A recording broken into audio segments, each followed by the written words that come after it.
स्वागत है आपका प्रवक्ता न्यूज़ नेटवर्क में। मैं जुनैद अरसलान। और घोसी लोकसभा में ख़ासतौर से अब चुनाव करीब आने वाला है। 1 तारीख को यहाँ पर चुनाव होना है, तो चुनावी पारा जो है वो एकदम चढ़ चुका है।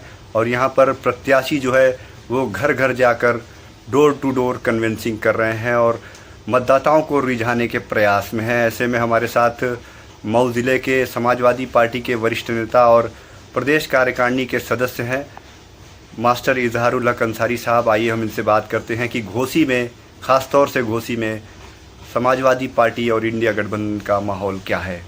के चैनल के तमाम दर्शकों को हमारी तरफ से धन्यवाद और आपको बधाई। क्या माहौल लग रहा है? आप जगह जगह जा रहे हैं, कैंपेन कर रहे हैं, जनसभा कर रहे हैं, जनसंपर्क कर रहे हैं, क्या इस बार क्या लग रहा है, क्या माहौल? देखिए, 2024 के लोकसभा चुनाव में पूर्वांचल की सबसे हॉट सीट है, जहां बुनकरों की सबसे बड़ी आबादी बसती है और बुनकर भी यहाँ अगलेती तबके से आते हैं, अल्पसंख्यक समुदाय से आते हैं। आपसे ये कहना चाहेंगे कि ये जो 5 साल पे चुनाव आया है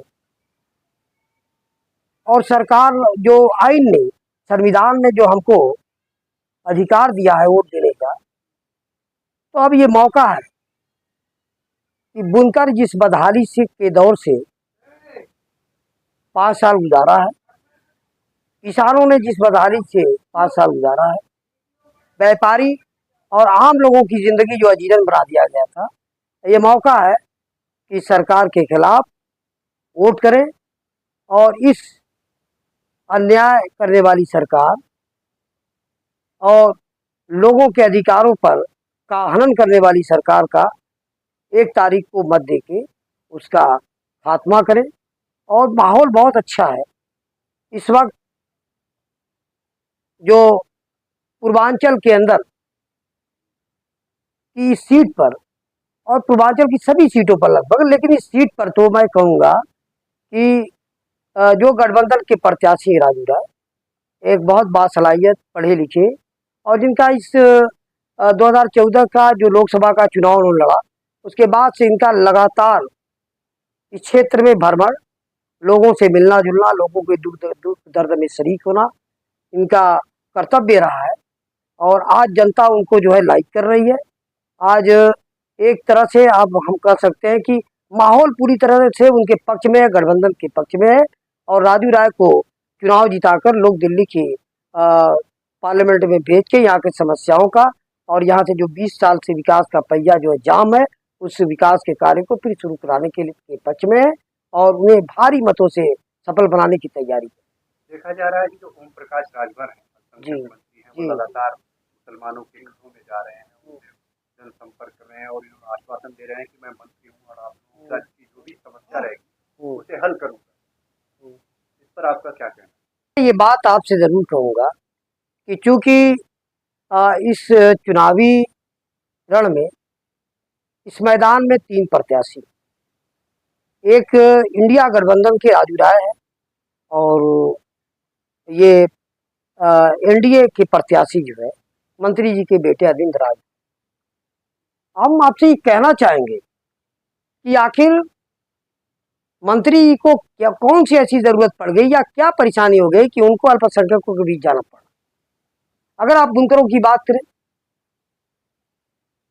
तो ये बात पूरी तरह से आपको समझ में आ जाएगी कि 2-2 मर्तबा आप मंत्री थे सरकार में, डबल इंजन की सरकार। उत्तर प्रदेश के मंत्रालय में 2-2 मर्तबा आप मंत्री थे और आपको अच्छा पंचायत मंत्री, इस दफा आपको जो है अल्पसंख्यक मंत्री बनाया गया है। क्या बुनकरों की समस्याओं से अनभिज्ञ थे आप? क्या बुनकरों की समस्याओं से कभी आपने अपने आप को रोशनास नहीं कराया? क्या बुनकरों के दर्द की आग कभी आपके कानों तक नहीं पहुंची? बुनकरों पर छापामारी हो रही थी, उनके घरों के लोग पकड़ पकड़ के जेल में ठूसे जा रहे थे, बिजली के नाम पर, चेकिंग के नाम पर। क्या इनके कान में जू नहीं रहती? और आज अगर ये अकलियतों के बीच जा रहे हैं तो ये एक धोखा है, ये एक शब्दबाग है और ये सिर्फ वोट लेने के लिए आए, ये वोट के सौदागर हैं। इन्होंने कभी जो है अकलियतों का और खास तौर से बुनकरों की कभी संकट में ये काम नहीं आ सके और केवल आज वोट लेने के लिए झूठी सहानुभूति और हमदर्दी का इजहार करते हैं। इससे अकलियत के लोगों को, अल्पसंख्यक के लोगों को, माइनॉरिटी के लोगों को बहुत होशियार रहने की जरूरत है। ये लोग वक्ती हैं और आपका वोट लेके जाएंगे, फिर 5 साल बाद तक ये आपके दुख दर्द से अनभिज्ञ रहेंगे और आपके बीच नहीं आ सकेंगे। अच्छा, पूरे मुल्क में आपके मुताबिक इंडिया गठबंधन की लहर है, तो अगर सरकार बनती है तो इस देश में क्या परिवर्तन आएगा? देखिए, एक ने ये एनडीए की सरकार 10 साल से है और इन्होंने जब पहली मरतबा 2014 में सरकार आई थी तो इन्होंने सबका साथ सबका विकास का नारा दिया था और ये कहा था कि सबके खातों में 15-15 लाख रुपये भेजे जाएंगे। और जब जनता ने 15 लाख रुपया अपने खातों में तलाश करना शुरू किया और जब नहीं मिला और जब सरकार से ये सवाल किया, सरकार के मंत्रियों से, तो सरकार ने कहा कि जुमलाबाजी थी, ये जुमलाबाजी थी। इसका मतलब कि सरकार झूठ और लूट की है, फरेब की है, ये सरकार सच्चाई से काम नहीं कर रही और ये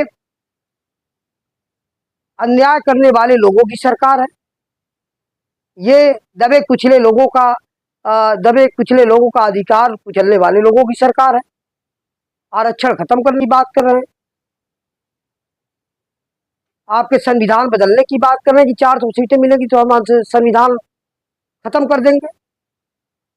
तो आज कल ये फिर चुनाव अगर लड़े कहे 500 अगर 43 सीटें हमारी आ जाती हैं तो हम इस देश के अंदर डिक्टेटरशिप पैदा कर देंगे, लोकतंत्र बिल्कुल खत्म होगा, एक शख्सी हुकूमत हो जाएगी। तो ऐसे झूठे लोगों का क्या विश्वास? और जो इसका इंडिया गठबंधन है, इंडिया गठबंधन जो है, इंडिया गठबंधन की आप सरकारें देखते हैं चल रही हैं, हमारी तमाम योजनाएं हैं।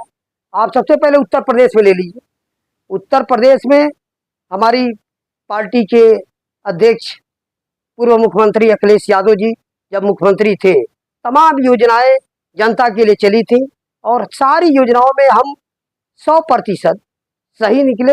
लैपटॉप बांटे, हमने दवा शिक्षा हमने मुफ्त किया, हमने टीचरों की भर्ती किया, हमने पीएससी में भर्ती किया, हमने पुलिस में भर्ती किया, हमने बुनकरों को फ्लैट रेट पर बिजली दिया, हमने तमाम मेडिकल कॉलेज खोला, हमने जो है वकीलों के लिए भवन निर्माण किया। कौन सी ऐसी जो हमने कन्या विद्याधन देने का काम किया, हमने जो है पीजी तक के हमने फीस माफ किया, क्या नहीं हमने दिया? हमने साइकिल दिया बेटियों को, हमने नौजवानों को रोजगार नहीं दिया तो बेरोजगारी भत्ता दिया। इनके दौर में 30,000 केंद्रीय सरकार में वैकेंसियां खाली ही नहीं भर सके।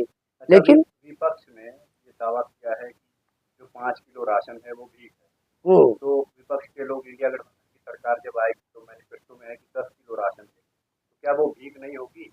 नहीं, वो भीख नहीं होगी। हम ये आपसे बताना चाहते हैं कि आपने कहा कि हमने जो है 5 किलो राशन हमने दिया है, आप एहसान जता रहे हैं ना, हमने 5 किलो राशन दिया और ये सरकार जो है लोन लेके जो है गल्ला बांटती है, तो हम वही काम करेंगे।